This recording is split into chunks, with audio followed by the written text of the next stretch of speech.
nagaya dito sa akin ng funny to funny mga guys.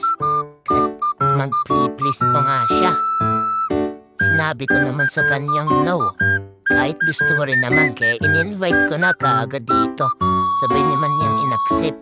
Pagka start ng game, what the hell is this? Kala ko funny to funny mga guys. Bakit hindi to funny to funny? Bagong skin ba to? Yan o, nag-i-invade pa lang. Early game pa lang, i-invade na siya. Hindi na to nakakagulat kapag ikaw ay magfa-funny. Di ko nga napindot yung retreat eh, namatay ako. At namatay na naman. Dito nag-hit mid.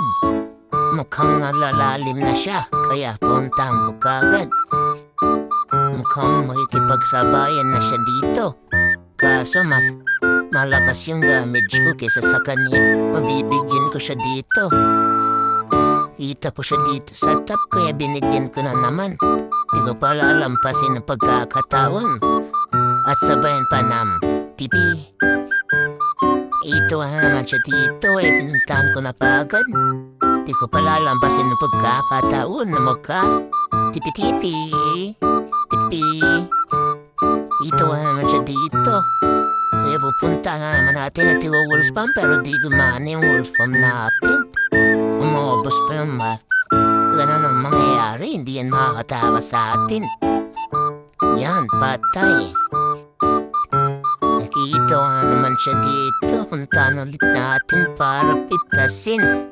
Wala nitong laban sa atin. Pakitaan natin siya dito ng straight cable at sabay papatayin.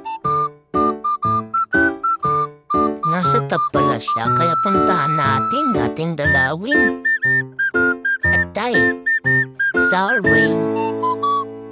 Nakita ko na yung mali dito guys, naka-aim panning mode pala ako dito. Kaya off natin. Bang, flaw, ano nangyari dun? Tipi-tipi mga guys. Dito sa kanilang base. Tipi-tipi. Wala, nag-grade go pa yan. Eh pa rin naman eh. Wala tayong gaya. Nag-grade go ka pa. Sa top kayo. Patayin ulit natin. Anong tapas ngayon? Para patay. Papasukin na kita. No. At least apply victory.